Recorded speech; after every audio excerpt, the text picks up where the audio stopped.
Llovió fuerte noche, casi toda la noche. Bueno, pues nos da mucho gusto estar en Colima, aquí en el puerto de Manzanillo. Vamos a informar a todos los que nos escuchan, nos ven desde muy temprano sobre la situación de seguridad en Colima, también en el país y de otros temas. Nos acompaña el maestro José Ignacio Peralta Sánchez, gobernador constitucional de Colima. Da mucho gusto estar aquí en compañía del ciudadano gobernador. También la presidenta municipal de Manzanillo, Griselda Martínez Martínez, y el programa de información va a asistir en una introducción del ciudadano gobernador sobre la situación de seguridad en Colima. Posteriormente, el almirante secretario de Marina, José Rafael Ojeda Durán, va a informar sobre seguridad en Colima, lo que está sucediendo en ese estado. Y al finalizar esas dos intervenciones, pues abrimos para las preguntas de ustedes. Entonces comenzamos con el ciudadano gobernador Ignacio Peralta, que va a informar. Muy buenos días, señor presidente de la República, señores funcionarios de los tres órdenes de gobierno, distinguidos titulares de las instituciones armadas y de seguridad del país. Saludos a los medios de comunicación que nos acompañan. Muchas gracias a todas y a todos por su presencia. Bienvenido a Colima, señor presidente. Estamos en el vuelo más importante de México y uno de los tres que mayor volumen de carga mueve en América Latina. Ese es el vuelo por el que cruzó el presidente Benito Juárez en su liderazgo itinerante, asumiendo la identidad de la República frente a las fuerzas invasoras del país. Es un pueblo vital de la historia liberal de México. Es un símbolo de progreso y bienestar, generador de empleo para miles de familias. Es un motor de la economía regional y un soporte para el desarrollo nacional. Los colimenses nos sentimos orgullosos de nuestro pueblo. Sin embargo, el puerto, que es una instalación de estrategia federal, no solo genera progreso, también es, como usted lo ha señalado, un motivo constante de disputa por grupos de la delincuencia organizada para impulsar sus propias tentativas ilícitas. Esto se demuestra con los constantes aseguramientos de mercancías y sustancias ilegales. Por eso solicitamos su valioso respaldo. Aspirar a que el puerto brinde beneficios para la entidad y el país y no riesgos para la seguridad de nuestra población. El puerto de Manzanillo es, además, uno de los símbolos históricos de nuestro esfuerzo federalista. Colima parte tales definiciones esenciales. Somos una entidad que abrazó el federalismo como una forma de luchar contra la integración al centro del país, o por resistencia a quedar anulada como una simple provincia de las entidades que nos rodearon, las que aspiraron al control de nuestros recursos desde la colonia y muy avanzado del siglo XIX. Es propicia la ocasión para señalar que también soy un demócrata como usted, señor presidente. Poseo una profunda definición liberal, federalista y republicana que intento expresar en todas las políticas y decisiones en que participo. Quiero confirmarle, señor presidente, que encontrará en mí a un interlocutor respetuoso que intenta respaldar sus decisiones, pero que también defenderé mis puntos de vista, convicciones y perspectivas, considerando algo muy importante: que las coincidencias no implican jamás sometimiento y que las diferencias no significan ni pueden significar confrontación. El debate de las ideas como norma para la construcción de la República debe regirse por la tolerancia y no ser motivo de persecución. Están conmigo o en mi contra, atenta en contra del federalismo que cimentó a México desde la Constitución de 1824, los ideales de Ramos Arizpe, José María Luis Mora y Valentín Gómez Faría. Disentir nunca más debe confrontar. Mucha sangre se ha derramado en nuestro país para construir los cauces institucionales que permiten dirimir nuestras diferencias. Aquí en Colima respaldamos con entereza decisiones impulsadas por su gobierno, como el INSABI, la creación de la Guardia Nacional, entre otros. Pero también expresamos preocupación por temas complejos, lo es la necesidad de respaldar a los gobiernos estatales y municipales que enfrentamos la dramática caída en los ingresos. Otro de los sólidos rasgos de solidaridad con el gobierno federal fue la decisión de impulsar acciones de control financiero, de austeridad en el gasto y de cuidado de los recursos. Nosotros vendimos el avión desde el inicio de mi administración y nos desplazamos, como usted, señor presidente, en vuelos comerciales. Otro tanto podemos decir de continuas decisiones difíciles, de ajuste en los ingresos, de creación de instituciones dedicadas al fomento del ahorro. En suma, de cambios estructurales que tendrán efectos positivos en el largo plazo, porque más que pensar en elecciones, debemos pensar en las próximas generaciones. Pero las dificultades siguen y nos hemos visto obligados a emprender nuevos esfuerzos financieros para cumplir obras clave como el C5I, la remodelación del edificio histórico del Palacio de Gobierno y el combate al COVID que crece en la entidad. Creemos necesario, señor presidente, cada vez más revisar el pacto fiscal por el factor de distribución. Colima en especial aporta mucho a la federación y a cambio recibimos muy poco. Además, las participaciones federales siguen descendiendo, lo cual nos coloca en situaciones apremiantes al gobierno estatal y a los gobiernos municipales. Hoy, como ayer, sigue el juicio certero de don Jesús Reyes Heroles, pues muchos capítulos de nuestra historia pueden comprenderse desde la pugna de dos tendencias fundamentales: la tendencia centrípeta, que intenta concentrar recursos y decisiones en el centro del país, y la tendencia centrífuga, que intenta consolidar las autonomías de las entidades periféricas, apropiándose de sus recursos, posibilidades y de su propio destino. Entre ambas fuerzas aún prevalecientes, nos seguimos ubicando en el debate nacional y debemos seguir encontrando equilibrios que favorezcan a nuestras sociedades mediante la doctrina federal, y aquí en México está asociada al pensamiento liberal. La agenda pública se concentra en tres crisis simultáneas, generalizadas y exógenas, que requieren soluciones estructurales. Me refiero a la crisis sanitaria por la presencia del virus SARS-CoV-2, la crisis económica, que se revé de dimensiones apocalípticas, y la crisis de seguridad, que es producto de un deterioro en nuestros valores colectivos como mexicanos. Por ello que se requiere altura de mira, anteponer el interés de la República y de los mexicanos por encima de cualquier interés de corto plazo, y además una enorme inteligencia y capacidad para crear consenso. Con mis limitaciones presupuestales, estoy haciendo todo lo que sea a mi alcance para preservar el bienestar de los colimenses. Pero necesitamos de su apoyo, señor presidente, y doy el primer paso para dar los esfuerzos que coordine usted desde el gobierno federal para enfrentar estas problemas. Señor presidente, recibirlo en Colima es motivo de alegría para muchos colimenses. Mucha gente quiere saludar o tomarse una foto o hacerle un planteamiento personal. Pero los colimenses también aspiramos a obras importantes y grandes proyectos. Queremos noticias de alguna obra de gran aliento que signifique un impulso decidido a nuestro progreso o bienestar social. Por eso solicitamos su respaldo, señor presidente. Colima desea vivir y proyectarse al porvenir, desea construir su presente y garantizar su viabilidad. Así interpreto su presencia entre nosotros. Hace unos días días, un analista local me dijo que esa gira de trabajo tenía como propósito linchar en redes y espacios similares a los gobernadores, así como buscó abuchearnos en eventos presidenciales. Yo, señor presidente, no creo en esas versiones. Yo creo en la buena y madura conducción de los asuntos públicos. Yo creo en un presidente que viene a brindarnos muchas buenas noticias a nuestra sociedad. Por ello, le reiteramos nuestra bienvenida y le pedimos que le dé su firme y decidido apoyo a todos los colimenses. Muchas gracias. Permiso, señor presidente. Vamos a presentar ante ustedes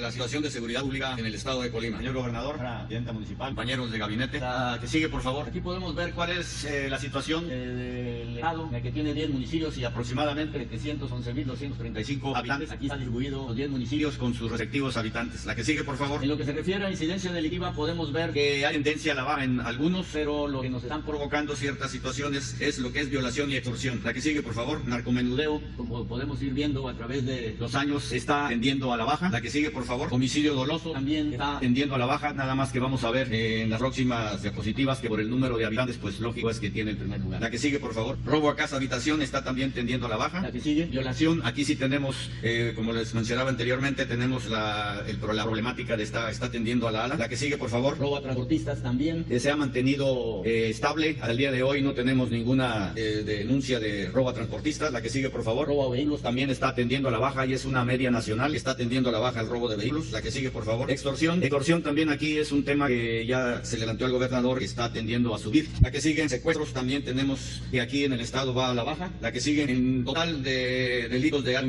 impacto, podemos tener como solución que van tendiendo a la baja. Adelante, por favor. En homicidio doloso por cada 100.000 habitantes, aquí es donde podemos ver que Colima está en la clasificación número 1 con respecto a la media nacional de 39.46 y Colima se va hasta 123. La que sigue, por favor. Los municipios con mayor, la que sigue, por favor. Los municipios, para ver la anterior, por favor, del municipio con mayor incidencia delictiva, aquí lo podemos ver, que los municipios del estado de Colima con mayor incidencia delictiva, desde luego que está como primer lugar Colima, segundo lugar Manzanillo y tercer lugar Villa de Álvarez. La que sigue, por favor, en lo que se refiere a seguridad pública, pues sí, Colima tiene un déficit en cuanto a elementos tanto de policías estatales como de policías municipales. Es un tema que se levantó al señor gobernador para que de una u otra manera a ver si se puede incrementar el número de policías. En lo que se refiere a las fuerzas de seguridad pública que hay en el estado, aquí podemos ver que la Secretaría de la Defensa Nacional tiene 1.575 elementos, de los cuales 735 están desplegados. Lo que se refiere a la Secretaría de Marina, tenemos 2.197 elementos, de los cuales 330 están desplegados. De esa misma parte de los 1.197 hay 584 que corresponden a la Guardia Nacional, de los cuales 436 se encuentran desplegados. Aquí en Colima existe una coordinación estatal que está aquí en Manzanillo y regionales que también se encuentra una aquí en Manzanillo con 314 elementos y la otra se encuentra en Colima con 122 elementos. Aquí se van a construir 4 cuarteles por lo pronto para la Guardia Nacional. Falta un quinto que está en Minatitlán, que estamos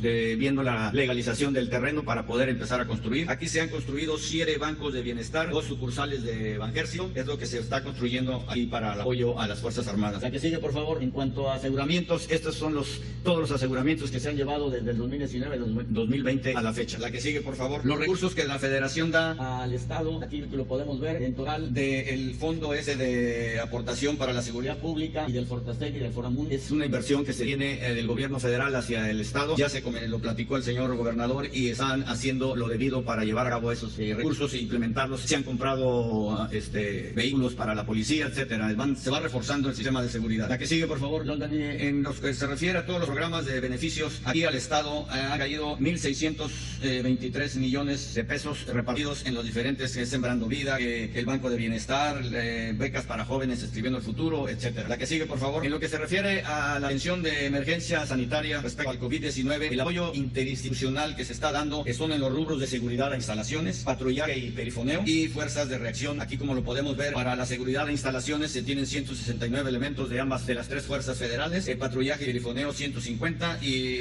fuerzas de reacción 110 elementos en todo el estado. Y por último, lo que se refiere a lo que se tiene aquí en las instalaciones de la 6ª Región Naval de Búsqueda y Rescate, que es una estación naval de búsqueda y rescate con 14 elementos, 2 embarcaciones. Se han dado en lo que va del año 49 operaciones, rescatados 3 elementos y una evacuación médica. Eso es todo lo que podemos decir, lo que se refiere aquí al estado de Colima. Gracias. Muy bien, vamos. Hola, presidente. Buenos días. Gaspar Vela de la Brava. En primer lugar, preguntarle, hace unos instantes la Fiscalía General de la República acaba de informar que Emilio Lozoya fue trasladado a un hospital privado. ¿Cuál es el reporte que el presidente de la República tiene sobre el estado de salud del recién extraditado, presidente? Bueno, no tengo reporte sobre el estado de salud, no tengo esa información. Sé que ya está en el reclusorio de la Ciudad de México y que van a iniciar las diligencias judiciales al mediodía de hoy. Eso me lo informó el responsable de la Oficina de Inteligencia Financiera de la Secretaría de Hacienda, Santiago Nieto, que está convocado para participar en el inicio de este proceso. Quiero aclarar, dejar de manifiesto, repetir de que este proceso, como lo establece el marco legal vigente, está a cargo de la Fiscalía de la República. Ya no es como antes, que la Procuraduría de Justicia dependía del presidente. Ahora se trata de un organismo autónomo, desde luego que forma parte del Estado mexicano, y le tenemos respeto a esa autonomía y al mismo tiempo reconocimiento al fiscal general Alejandro Gertz Manero, que lo consideramos un hombre íntegro, incorruptible, un hombre acerca de esta extradición. Repito lo que ya he dicho en otras ocasiones, es algo muy importante para seguir limpiando de corrupción el país, para que no haya repetición de estos hechos vergonzosos.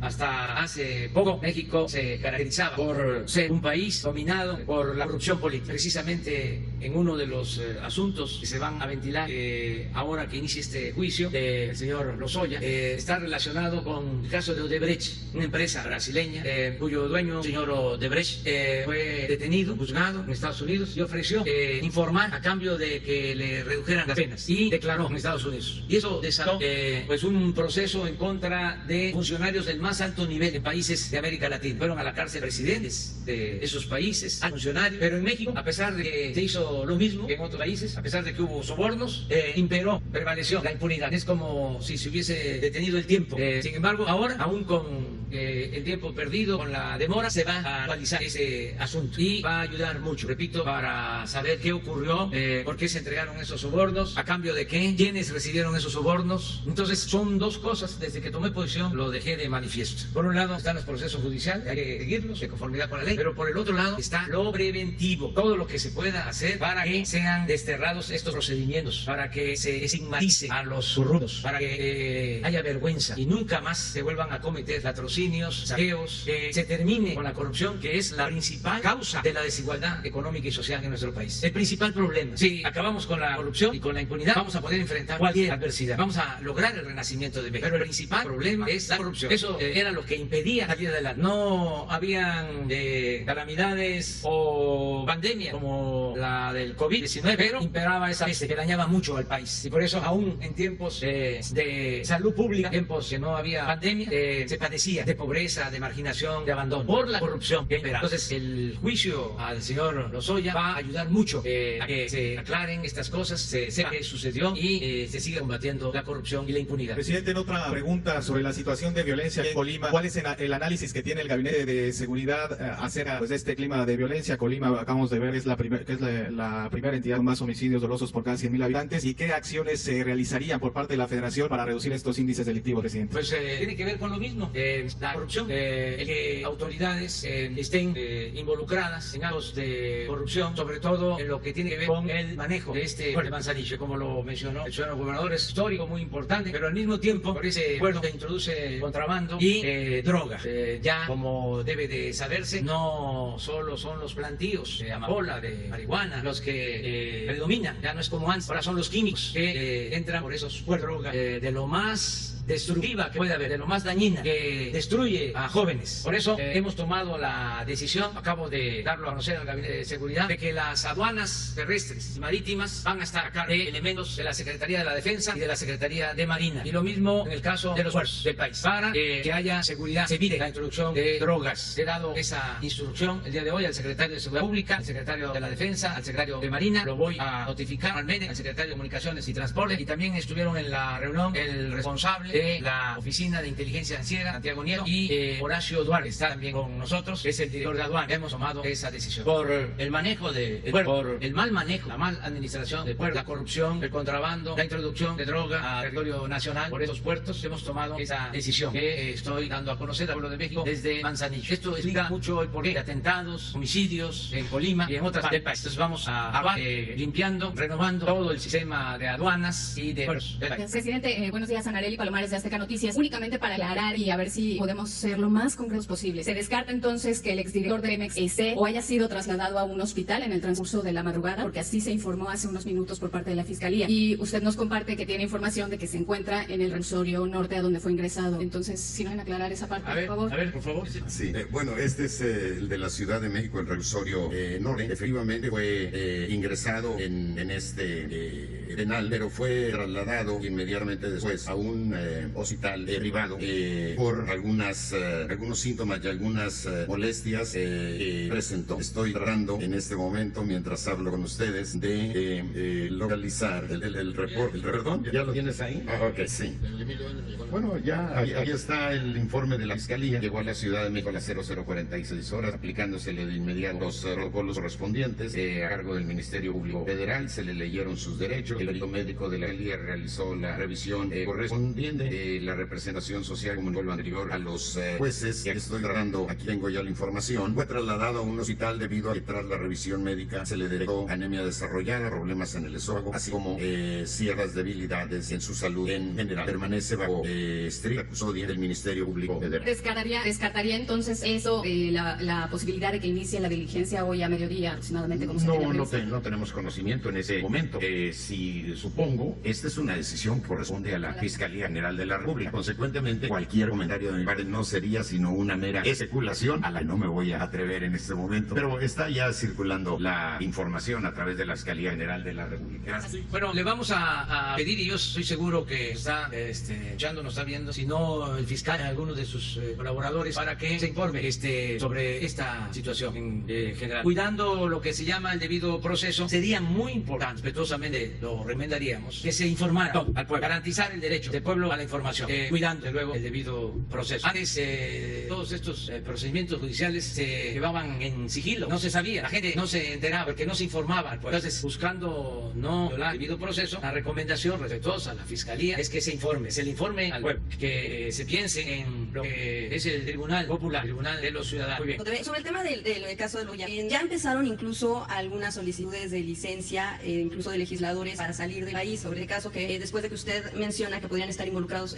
justo legisladores en ese momento y que bueno, pues ahora, y que fueron también exfuncionarios en el periodo de Enrique Peña Nieto. Preguntarle si como ya lo han llamado otros legisladores, temblor político que va a provocar las declaraciones de Emilio Lozoya, alcanzarían incluso al expresidente Enrique Peña Nieto, se va a aplicar la ley, o como usted lo ha dicho en otros casos, se haría un borrón y cuenta nueva por ser el caso del expresidente y bueno, de otros. Bueno, vamos a ver qué resulta. Tengo información, porque lo ha manifestado la propia Fiscalía, de que hay un compromiso o un acuerdo para que el señor Lozoya informe de lo que sucedió en una especie de testigo protegido, aunque aquí es otra la figura, no es como el caso de Estados Unidos. Hablaba yo del señor Odebrecht, él declaró como testigo protegido en el caso de Estados Unidos. Aquí hay algo parecido, se llama testigo colaborador.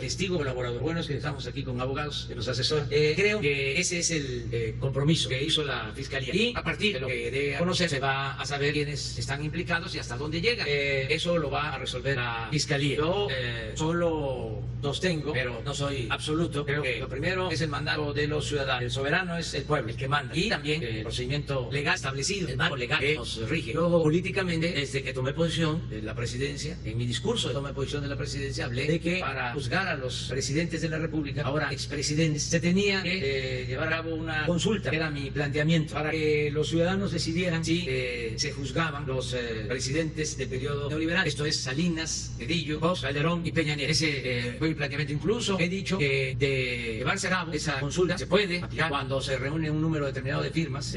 Yo votaría en contra de que se juzgara a los expresidentes, lo he dicho, porque creo que no debemos anclarnos en el pasado, tenemos que pensar hacia adelante, y y iniciar una etapa nueva, como está sucediendo, sin permitir la corrupción. Pero ¿por qué si el castigo a funcionarios de no muy alto nivel, por qué no castigar a expresidentes? Sobre todo porque usted, y se lo preguntaba porque usted ha mencionado siempre que no hay nada que no sepa el presidente. Si el pueblo lo decide y también la autoridad competente, pues se deben de seguir juicios a expresidentes. Pero yo estoy dando a conocer mi opinión política, lo que considero conviene al país. En este caso no es solo el juzgar a determinadas personas. Sí es importante el castigo, pero lo más importante en un país como el nuestro, en donde ha imperado la corrupción, lo más importante es estigmatizarla, quitarle todo lo que tenía de normalidad la corrupción, porque se estaba volviendo costumbre, hábito. Incluso era sinónimo de audacia, de habilidad, de triunfo, llegar a un cargo y enriquecerse, y ni siquiera se perdía la respetabilidad. Entonces yo estoy más a favor de la prevención, de que no se repita eso, de que dé vergüenza, dé pena ser corrupto. Por vergüenza, pues puede estar no, en la cárcel y también la cuestión legal, pero fíjense que a mí me importa igual, y a lo mejor más, el que sean señalados los corruptos. Y el régimen de corrupción, ¿qué es el neoliberalismo en México? Sinónimo de corrupción, saqueo, privatización, es corrupción. Imagínense lo que hicieron, que convirtieron bienes del pueblo y de la nación, o mejor dicho, trasladaron bienes del pueblo y de la nación a particulares. Eso es a todas luces un saqueo. Para que quede más claro, durante el periodo neoliberal es cuando más corrupción ha habido en el país, en toda la historia. Saquearon más a México en el periodo neoliberal, en 36 años, del 83 al 2018, que en los 3 siglos de dominación colonial. Entonces sí me importa mucho que se acabe la corrupción y que al final, ya lo dije, no soy absoluto y tampoco soy tapadera de nadie. Si el pueblo dice que se les juzga a los expresidentes, que se les juzgue. Si la autoridad competente, en este caso la Fiscalía, abre investigación en contra del expresidente Calderón y en contra del expresidente Peña, adelante. Pero sí quiero sostener mi punto de vista, lo que hice público desde que tomé posesión del cargo. Creo que para juzgar a un expresidente debe hacerse una ciudadana. Gracias. En más temas de corrupción, bueno, pues hay una investigación de una organización de periodismo de investigación en la frontera norte que habla sobre el tema de las fableras. En administraciones incluso de 8 gobernadores y 28 alcaldes en la zona fronteriza entre 2014 y 2019, de acuerdo con esta investigación, facturaron al menos, o bueno, más bien más de 2.600 millones de pesos con más de 500 empresas fantasma. Entre ellos, bueno, pues están los exgobernadores Egidio Torre, de acuerdo con esta investigación, Marcos Alberto Covarrubias, Rodrigo Medina y Rubén Moreira, también de Coahuila. Pues preguntarle, bueno, y quienes acumularon pues cientos de millones de pesos pagados a empresas fantasmas, y que bueno, además se documenta que en algunos casos se hereda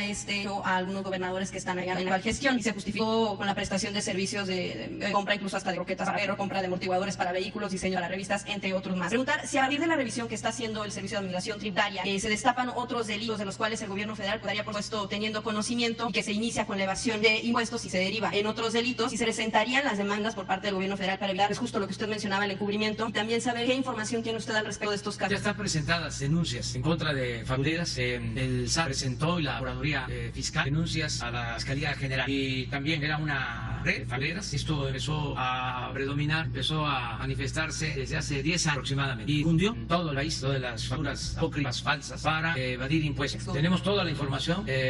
Calcula que había una defraudación fiscal anual del orden de 300.000 millones de pesos. Habían despachos dedicados a esto. Desde luego que hay autoridades y políticos involucrados en estos casos. Ya están presentadas las denuncias, y se habló también que los contribuyentes que utilizaron esas facturas y actuaron sin tener conocimiento de que era un proceso de defraudación, ya les dio un tiempo, les están llegando notificaciones para que se regularice, porque son dos cosas distintas. Ese contribuyente pensó que eso era permitido, vamos a dar el beneficio de la duda, y utilizó estas facturas. Así hay casos famosos que por dignidad no se puede revelar quiénes son, también que tienen que dar el debido proceso. Ellos tienen esa posibilidad de ir al SAT y les van a mostrar que sus facturas son falsas, y van a tener la oportunidad de ponerse al corriente. Y otra cosa son los despachos que llevaban a cabo estas operaciones.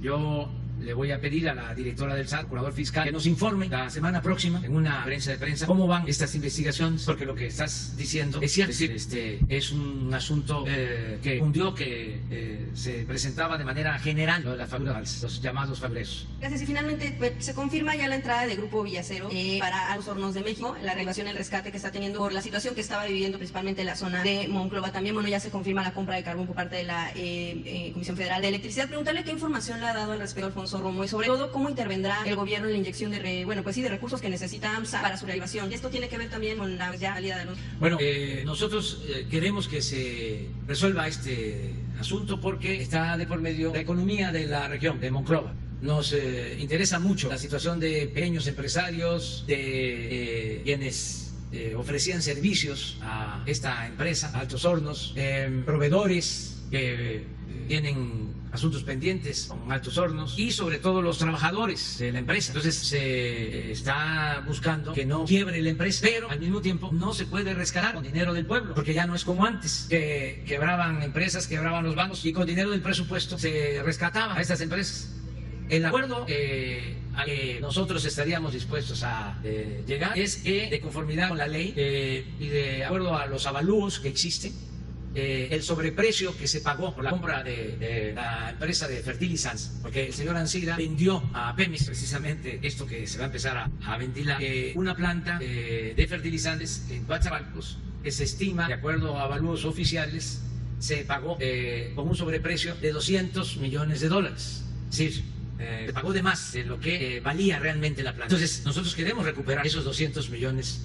Si Villacero compra Altos Hornos, tiene que hacerse cargo de esa deuda, tiene que responsabilizarse y pagar esos $200 millones. Lo que hemos dicho, a consulta de la Fiscalía, es que nosotros podríamos dar plazos para el pago de esa deuda, pero no cancelar. Tendría que pagar, Hacienda Pública tendría que recuperar ese dinero. Ese es el compromiso que se está haciendo para que el compre la planta, pues no tenga que pagar de inmediato todos los adeudos, porque no solo es la deuda al gobierno, que debe a particulares. Está en una situación financiera muy delicada esa empresa, pero al mismo tiempo es una empresa muy importante para esa zona de Coahuila y queremos que se recupere, ojalá y se lleve a cabo esa operación. Se ha estado mencionando de que ya la adquirió Villacero, ojalá y sea así para que se resuelva el problema de fondo. Gracias. Si nos pudiera dar más detalle usted o el señor Horacio acerca de cómo se va a instrumentar ese cambio que usted comenta acerca de la administración de las aduanas, puertos, aeropuertos, fronterizos. ¿Qué va a suceder con el personal que ya está trabajando ahí? Siempre ha habido denuncias de ha habido corrupción por parte de gente que trabaja en estos vuelos de ingreso al país. ¿Hay investigaciones contra cuántos espera que se recaude más también o que simplemente ya no ingresen mercancías de manera irregular al país? Entiendo que son varios beneficios. Si nos pudiera dar un poquito más de detalle acerca de esto. Y la otra, señor presidente, hay un llamado a que haya aportaciones voluntarias por parte de funcionarios del gabinete, de subdirectores, entiendo, hasta usted. Usted estaría, entiendo, aportando un 25% más, digo, un 25% de salario. ¿Hacia qué va dirigido todo esto? Este recurso que se espera recabar, ¿a qué destino va a ir? Y si toda la administración, desde subdirectores hasta secretarios de Estado, entiendo que usted sí está de acuerdo, y todos están de acuerdo y están ya aportando o van a aportar este recurso que se le... Bueno, sobre lo primero, y diría interesante que el director de aduanas, Horacio Ugarte, explicara cómo entendió la instrucción de la mañana. Yo les adelanto que han habido cambios siempre en las aduanas, pero se mantienen las mismas estructuras. O hay cambios en lo administrativo, pero no se apoya en seguridad. Para que se entienda mejor, lo que va a iniciar es la intervención aduanas y puertos integrales, la administración y la vigilancia. Es algo parecido a lo que hicimos con las instalaciones de Pemex para combatir el huachicol. Recuerden de que en la torre de Pemex, el piso 3 estaba dedicado supuestamente a detectar las tomas clandestinas. Había un sistema de monitoreo muy sofisticado y sabían cuando perdía presión un ducto y estaban robando, pero sonaba la alarma y sonaba y nadie hacía nada porque había un contubernio. Vamos a estar en la refinería de Salamanca y además de que se robaban el combustible con las tomas clandestinas, lo más grande del robo, más cuantioso, salía en pipas de la propia refinería. O sea, era una pantalla lo de las tomas, porque tenían realmente tomada la refinería. Eso es lo que pasa en algunas aduanas. Entonces es rescatar las aduanas. Acerca de la colaboración de los servidores públicos, este decreto que firmé es para que todos aportemos por la pandemia y también por la crisis económica. Que el que gana más aporte más. El caso del presidente, su aportación va a ser del 25% del sueldo. Yo estoy ganando alrededor de 108,000 pesos mensuales. De acuerdo a la Constitución y a las leyes, nadie debe ganar más que el presidente de la República, aunque han habido procesos judiciales, amparos, y hay funcionarios que sin ninguna justificación están ganando más que el presidente de la República. Eso todavía está en revisión y hace falta, voy a enviar una iniciativa nueva de reforma a la Constitución para que quede completamente claro, que no quede sujeto a malas interpretaciones y que se reduzcan los sueldos de los altos funcionarios públicos, porque era un abuso lo que existía. Lo he dicho en otras ocasiones, lo repito ahora, había funcionarios que ganaban hasta 700,000 pesos mensuales. No puede haber gobierno rico con pueblo pobre. Entonces ahora es una aportación voluntaria, que también nuestros adversarios, los conservadores corruptos y los intelectuales orgánicos, aprovechando el viaje, hablan de una austeridad. ¿Cuál fue el adjetivo? Suicida. Sí, es genial la manera en que añaden lo de austeridad suicida. Yo les respondo que es honestidad valiente, austeridad guarista. Entonces, para que no haya la crítica de que es imposición, es autoritarismo, se plantea que sea voluntario, que cada servidor público lo aporte. ¿Para qué se va a utilizar este dinero? Para salud, para seguir mejorando los servicios de salud, también para los adversarios, los intelectuales orgánicos que vivían al amparo del poder público y que quieren que regrese la corrupción, porque ellos eran bien tratados, vivían colmados de atenciones y de privilegios. También es importante decirles que hemos invertido para enfrentar la pandemia del COVID-19 alrededor de 25,000 millones de pesos. Sepan que en 4 meses se contrataron más de 50,000 trabajadores de la salud, médicos, enfermeras. Que sepan que se equiparon los hospitales y que lo más importante es que ningún enfermo de COVID en México se ha quedado sin atención, porque eso no lo toman en consideración, no lo toman en cuenta. Ya ve, Horacio, que interpretó de las instrucciones de hoy en la mañana. Sí, presidente, buenos días a todos. Hace ya algunas semanas hemos venido trabajando con la Secretaría de Marina en una propuesta integral para el caso de las 49 aduanas, las 17 aduanas marítimas, las aduanas fronterizas y las aduanas interiores, que es el mecanismo en el que hemos dividido al país. Comenzáramos en el marco de lo que se tiene firmado de convenio, recordando que la presencia de la Sedena y de la CEMAR no es nueva en el trabajo de auxilio en las aduanas de México. Y ahora, con esta instrucción que ha girado el presidente en el marco del gabinete, vamos a establecer el mecanismo para que las administraciones de las aduanas del país sean ocupadas por personal que provenga de la Secretaría de la Defensa Nacional o de la Secretaría de Marina. El mecanismo jurídico que se utiliza tradicionalmente, porque vuelvo a insistir, no es la primera vez, ya hay en este momento personal que ha sido propuesto por la Secretaría de Marina, que está dando algunas posiciones en el sistema, en las aduanas de México. El mecanismo jurídico es que tienen que pasar a la área civil. Ahí vamos a buscar el mecanismo legal en el marco de la ley que nos permita tener varios objetivos. El primero, mantener y aumentar la recaudación en las aduanas, recordando que las aduanas le significan al país un ingreso de alrededor de 900,000 millones de pesos al país. Una parte importante del IVA se cobra precisamente a través del sistema aduanero. Por lo tanto, lo que hemos planteado siempre es que no se rompa ese esquema. Fundamental es garantizar el ingreso a las áreas públicas por el mecanismo de las aduanas. Segundo, garantizar la seguridad nacional, sobre todo en los aeropuertos, en las fronterizas y evidentemente en las marítimas, por ejemplo el caso de Manzanillo, porque en el caso de la seguridad nacional, pues todos sabemos que los 3 elementos que constituyen el trabajo es evitar el ingreso de drogas, evitar el ingreso de armas y también recientemente hemos estado haciendo acciones para evitar el ingreso de moneda extranjera, todo lo que suponemos es producto de actividades ilícitas. En ese marco tenemos que garantizar la segunda función de las aduanas, que es garantizar la seguridad nacional por los ingresos. En ese sentido, y el tercer elemento es el combate al contrabando, ya sea el contrabando técnico, que es el mecanismo en donde cuando entran las mercancías entran subvaluadas, se roba un mal valor menor y por tanto hay una afectación nuevamente a las finanzas. Y el contrabando bronco es el ingreso simple y llanamente de mercancías que no pagan un solo impuesto, que entran al mercado negro. Sobre todo eso lo detectamos mucho en las aduanas del norte del país, como ejemplo la de Nuevo Laredo. En el caso de combustibles tenemos un punto muy crítico en Matamoros y en Reynosa, donde tenemos detectado el ingreso de combustible de los Estados Unidos que entra prácticamente sin ningún mecanismo de coordinación. Entonces esas son las acciones que vamos a cuidar. Ahora con esta instrucción buscamos que la presencia de las aduanas se garanticen esas 3 funciones fundamentales para el Estado mexicano, con personal que habrá de ser propuesto por la Secretaría de la Defensa Nacional y por la Secretaría de Marina, y bajo la coordinación, bajo el mando que estamos ejerciendo desde la Administración General de Aduanas, el sistema de administración tributaria, y creemos que eso va a ayudar, insisto, a aumentar la recaudación y a combatir las prácticas ilícitas que se están dando en este momento. Paralelo a ello, hemos ya iniciado la revisión del tema de la corrupción. En este momento ya hemos removido algunos administradores de aduanas. En los últimos días se han removido ya algunos. Hemos sentado ya algunas denuncias. La unidad de inteligencia financiera, que es una herramienta muy importante de coordinación con nosotros, también ha reportado algunos administradores de aduanas que han cometido posibles ilícitos, y en ese sentido vamos a mantener ese trabajo de coordinación para garantizar que cualquier servidor público que trabaje en aduanas y esté involucrado en acciones ilícitas tenga que responder ante los segmentos jurisdiccionales correspondientes. Tenemos investigados en coordinación con la unidad de inteligencia financiera 6. En este momento hemos separado de cargo a 3 y han renunciado uno más recientemente. Previo a mi llegada habían renunciado uno en un mes anterior y habían sido removidos 2 más. Esas son las cifras que tenemos. Y en el caso de algunas aduanas, si no mal recuerdo, alrededor de 5 aduanas tenemos solo encargados del despacho, fueron removidos, y estamos en ese proceso de renovación de los administradores de las aduanas. Sería la información. De aduanas. En materia de lo que es la administración portuaria integral, anunció también el presidente que se vendrían a cabo algunos cambios.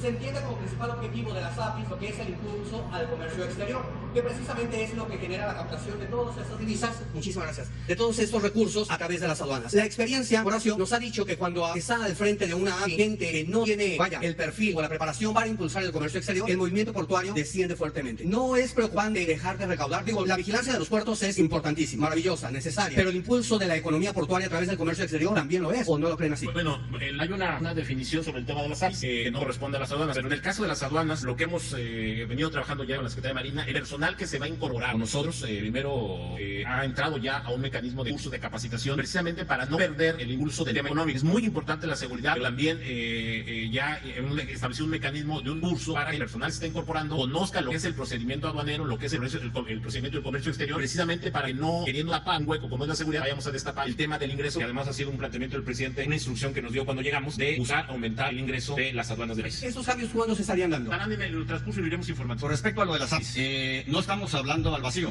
tenemos datos duros. En el sexenio pasado, aquí incluso en Manzanillo, hubo un almirante como administrador y tenemos los datos. La recaudación subió. Otro caso en Lázaro Cárdenas, también se nombró un almirante como administrador y la recaudación subió. No es lo que usted menciona. Y tenemos los datos. Simple y sencillamente por dos razones. Una, porque el personal es honesto, hace las cosas bien. Y la otra, porque al ser un militar que tiene un apoyo para la seguridad integral del cuerpo, lógico es que se evita que existan malos manejos. Ese es el tema en sí. Gracias. Sí, muchísimas gracias. Aprovechando, señor presidente, sobre el tema del COVID, indiscutiblemente que hoy usted está en el municipio que presenta el mayor número de casos de positivos, el mayor número también de defunciones, lamentablemente, en el estado de Colima. Hay algunas actividades que han prevalecido, que han continuado, entre ellas la portuaria, afortunadamente, y aunque ha venido en decremento derivado de la pandemia a nivel mundial, y aunque aquí se ha dicho otra cosa, que bueno, no es así, bueno, hay otro sector que también es muy importante y del cual dependen miles y miles de familias. Y me refiero al sector turístico. Hay planes, hay programas, hay acciones directamente para quienes han estado más de 100 días con puertas cerradas, algunos de ellos, percibiendo prácticamente 0 centavos de ingreso, pero sí haciéndole frente a los gastos, sí manteniendo incluso muchos de ellos a una nómina de su personal que no han despedido, que lo han mantenido. ¿Habrá algún plan emergente para todos ellos? Y bueno, ya que hablamos del COVID también, ¿qué tan cierto es, presidente, que hay cero coordinación del gobierno de la República precisamente con los gobernadores? Porque así nos lo informó el gobernador en un video que nos transmitió un mensaje al pueblo de Colima el domingo pasado, para ser exactos, y en donde decía que hay nula coordinación. Y que obviamente también que los resultados que se han venido dando a través del gobierno de la República pues no dejan nada bueno que desear, al grado de que estamos ocupando los primeros lugares ya en función en caso a nivel mundial. Incluso vaticinaba que el mismo domingo rebasábamos a Italia. Entonces, ¿qué nos puede usted comentar, sobre todo al sector hotelero?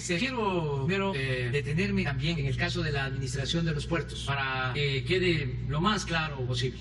Los puertos, y en especial las aduanas, desde hace mucho tiempo son enclaves de corrupción. Recuerden aquella anécdota del que jugaba dominó con don Adolfo Ruiz Cortines, que era su amigo, y que una vez por semana jugaban dominó y lo encampanaron, lo sonsacaron, para que le pidiera al presidente que le diera un cargo. Y como se decía antes, no me des, ponme donde hay, no me des un cargo, ponme donde hay. Entonces ahí jugando, ¿no?, el dominó, le pidió a su amigo que le diera un cargo y le dijo don Adolfo: ¿y cuál cargo? Pues una aduana. Entonces don Adolfo, que era un buen presidente, un hombre honesto, le dijo: pues está bien, vélo con el secretario de Hacienda, porque él es el que ve este asunto. Nada más que ya cuando seas funcionario ya no vamos a ver jugar dominó, porque ya no podría yo reunirme contigo. De modo que piensa si quieres ser director de la aduana o seguir jugando dominó con el presidente. Ya regresó y dijo: no, quiero seguir jugando dominó con el presidente, una vez por semana, no la aduana. Es muy buena la anécdota. Bueno, eso se mantuvo. Ponme donde hay las aduanas. ¿Quiénes manejaban las aduanas? Pues los políticos. Recientemente, los partidos. Aquí en Colima conocí un caso de un alto funcionario del gobierno del estado que abandonó el cargo por venirse de director de la aduana de Manzanillo. Imagínense de qué se trata, de qué estamos hablando. Gobernadores que recomendaban a los directivos de aduanas en el norte del país. Entonces se termina eso. Y nada de que se requiere especialidad, como el asunto de los que van a estudiar al extranjero. El hijo del padrino, según la novela de Mario Puzo, estudió en el extranjero, lo mandaba el padrino a estudiar. Y así, los que más daño le han hecho al país son los que supuestamente tienen más conocimiento sobre el manejo de la economía, son los que han acabado con el país. Hay uno de ellos que yo le llamo el padre de la desigualdad moderna, que fue presidente y estudió en Harvard. Ahí le dejo de tarea, investiguen quién fue. Bueno, entonces no es un asunto solo de capacidad, de profesionalismo, es un asunto fundamentalmente de honestidad, ni modo que sea tan complicado saber la importancia que tiene el comercio exterior y cómo recaudar los impuestos. Aquí lo que necesitamos en un país, repito, que se estaba pudriendo por la corrupción, que parecía de la peste de la corrupción, lo que necesitamos son mujeres y hombres honestos, honrados. Entonces, por eso es lo de la intervención en el caso de los puertos. Acerca del COVID, estamos atendiendo lo médico. Lo importante es que no haya salación en hospitales. Eso es lo que estamos cuidando. Por eso, la estrategia que se siguió de aplanar la curva para que no se nos saturaran los hospitales, porque también recibimos un sistema de salud estaba en el suelo, en muy mal estado. Afortunadamente se aplanó la curva, se ha prolongado la pandemia, pero tenemos capacidad para atender a los enfermos en todo el país. Les voy a mostrar, a ver si no tienen lo de la ocupación, ¿sí?, de hospitales, para ver cómo andamos a nivel nacional. Ayer hablé en la noche con el gobernador de Tabasco, que es donde tenemos más saturación en hospitalización general, creo que 84%. No así en el caso de terapia intensiva, ahí hay camas todavía disponibles en un 40%. En hospitalización general es Tabasco, que nos preocupa, Nuevo León. En los dos casos ya estamos ayudando. En el caso de Tabasco va a ampliarse un hospital, el ISSSTE, que se va a dedicar por completo a COVID. Los derechohabientes del ISSSTE van a ser atendidos en un convenio que tenemos con hospitales privados, se aplica también en algunos estados. Y lo mismo en el caso de Nuevo León, ya está atendiendo lo de la ocupación hospitalaria. No sé si tienen la... Sí, el gobernador tiene reunión, creo que los martes, todos los jueves, con las autoridades federales. Ahorita le damos la palabra al gobernador. Miren, esto es... A ver, ayúdenme aquí, a ver dónde está Colima.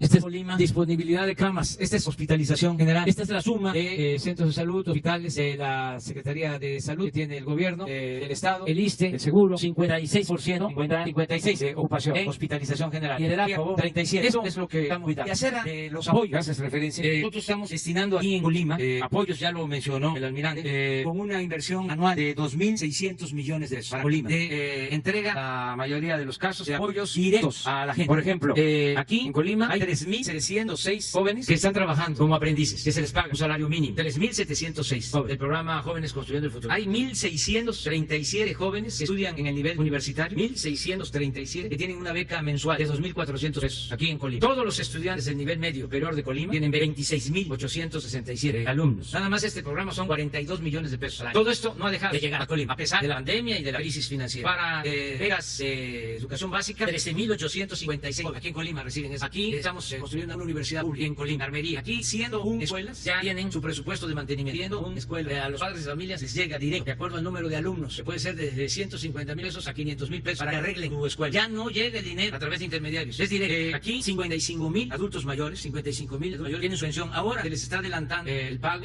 4 meses. Se está entregando hasta finales de octubre. Que solo va a quedar un bimestre, va a ser noviembre y diciembre. Se les está entregando en estos días, aquí en Colima, a estos 55,000 adultos mayores. Lo mismo en el caso de niñas, niños con discapacidad. Reciben pensión 2.887 niñas y niños con discapacidad. Estancias infantiles, también apoyo a 2.021 niñas y niños. En el caso del campo, están recibiendo apoyo 3.644 productores, ejidatarios y pequeños propietarios. Eso es lo que se entrega de manera directa. Aquí lo mencionó el almirante. Vamos a tener bancos de bienestar, ya se están construyendo. Vamos a contar con 14 sucursales del Banco del Bienestar, para que estos apoyos les lleguen de manera directa a la gente, que no tenga que trasladarse a lugares distantes a buscar sus apoyos. Solo en créditos, en lo que tiene que ver con la pandemia, 4 meses aquí en el caso de Colima, más de 10,000 créditos a pequeños empresarios. Esto es comerciantes, dueños de pequeños hoteles, dueños de talleres, artesanos. Se está tomando en cuenta este programa a meseros, a camareras, a taxistas. Aquí está contemplando una inversión solo en créditos de 280 millones de pesos para Colima. Ya en el caso de los créditos, ya se han entregado hasta hoy 3.151 en el IMSS. Acuérdense ustedes que hay pequeñas empresas que tienen a sus trabajadores inscritos en el seguro para que no los despidieran, porque muchos empresarios han actuado con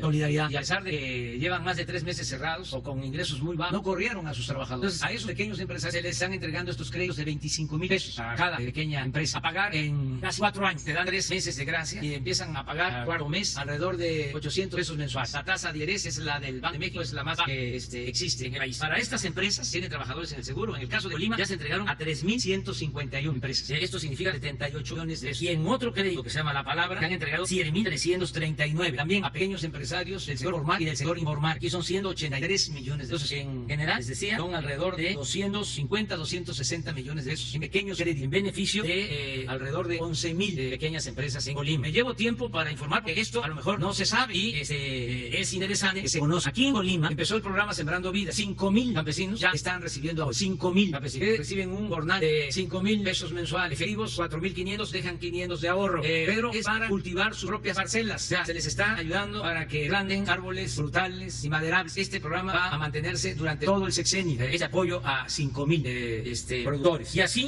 con otras obras de infraestructura, la inversión del gobierno federal en Colima es de 2.615 millones de pesos. Entonces, sí, estamos hablando. También le están llegando al gobernador las participaciones federales, lo que por derecho le corresponde al Estado de manera puntual.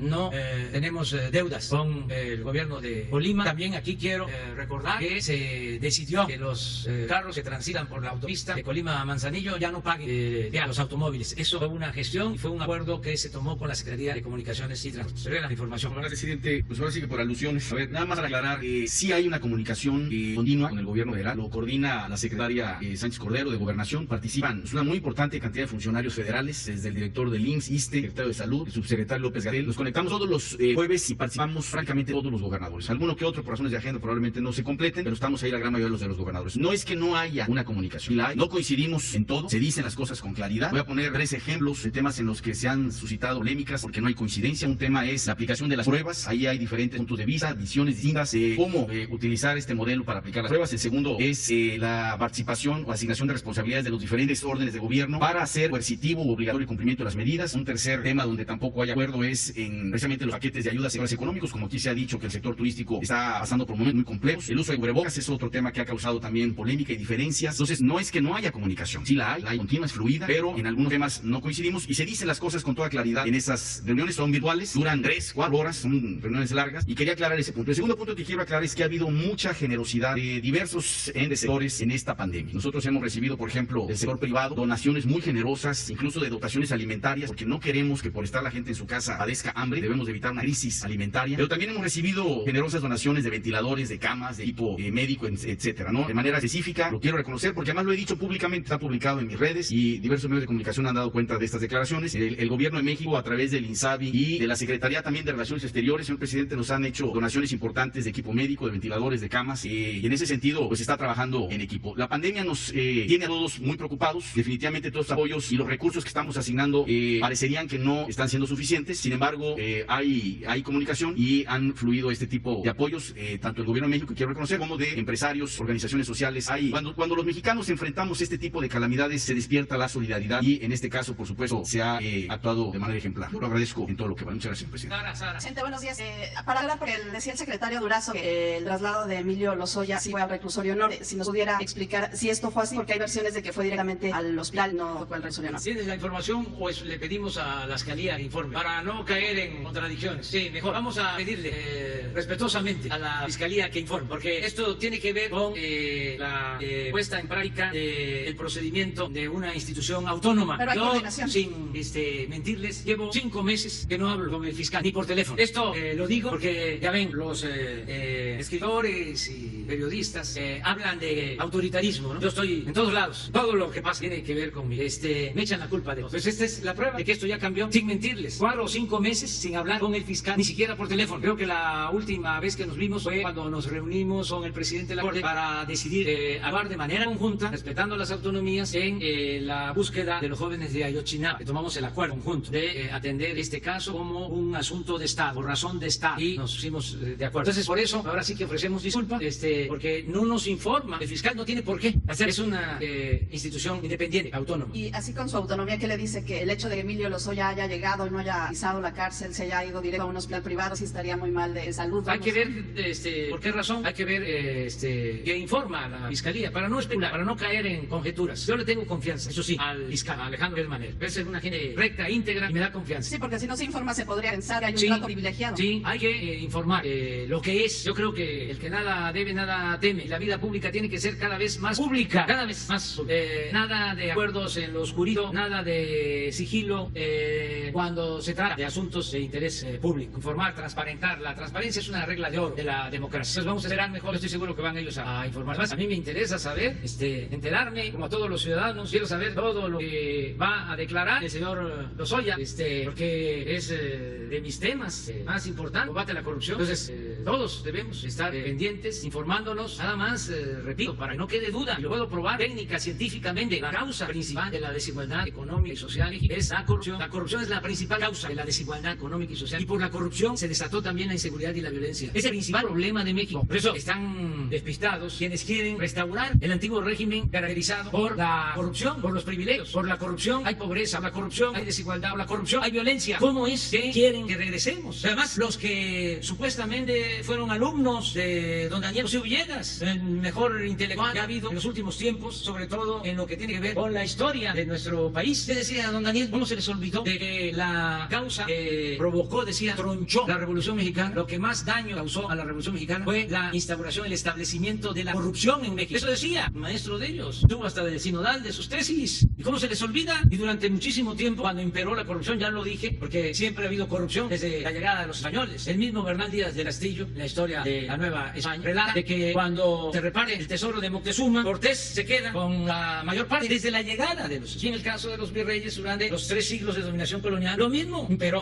nunca había habido tanta corrupción en México como en el periodo neoliberal, de 1983 a 2018, 36 años de saqueo. Bueno, durante todo ese tiempo, esos escritores y periodistas guardaron silencio, no hablaron del tema, como si no hubiese pasado nada. Más que no les puedo decir más fuerte, vengo con prudencia. Hoy resulta que son los paladines de la democracia, cuando dedicaron a guardar silencio mientras saqueaban al país. Y ellos mismos recibiendo canonjías, porque tenían revistas, empresas editoriales que recibían contratos de la hacienda pública, revistas subvencionadas. Lo mismo que pasaba en el porfiriato, que el gobierno subvencionaba a todos los periódicos y también a la intelectualidad, que también, dicho de paso, ahora hay pues una crisis también en cuanto a las ciencias sociales. Es decir, ya no tenemos a los escritores, no tenemos a los intelectuales que se tenían antes. Hablaba yo de don Daniel Cosío Villegas. ¿Dónde está el Daniel Cosío Villegas de nuestro tiempo? Esta es parte de la decadencia. Por eso no es una crisis que enfrentamos, es un proceso de degradación progresiva, una decadencia. ¿Y cómo enfrentamos una decadencia? ¿Cómo salimos adelante de una crisis que afecta a todos los órdenes de la vida pública? Solo hay un camino, uno solo, la transformación del país. Arrancar de raíz, manera radical, arrancar de raíz el régimen de corrupción. Eso es lo que puede llevar al renacimiento de México. Y muchas gracias, nos vemos el lunes. Nada más en este tema de la corrupción, quizá por eso mete tanto ruido esta postura suya del punto final con los expresidentes. Solo para cerrar este debate desde mi punto de vista, ¿usted haría, qué va a pasar si las investigaciones llevan a Peña Nieto? ¿Usted va a frenar esas investigaciones? No lo puedo hacer, no lo puedo hacer. Políticamente me expreso y siempre he sido consecuente, siempre actúo como pienso. Desde que tomé posesión en el discurso inicial del gobierno, traté el tema para que no se olvide. La próxima semana lo vamos a poner ahí, lo que dije sobre este asunto. Sin embargo, no soy tapadera de nada. Yo llegué a la presidencia con el apoyo del pueblo de México. Mi único amo es el pueblo de México. No tengo compromisos con grupos de intereses creados. De modo que lo que diga el pueblo, y en este caso lo que diga la autoridad competente, la Fiscalía General de la República. Muchas gracias. Nos vemos el lunes. Muchas gracias a los medios de Colima.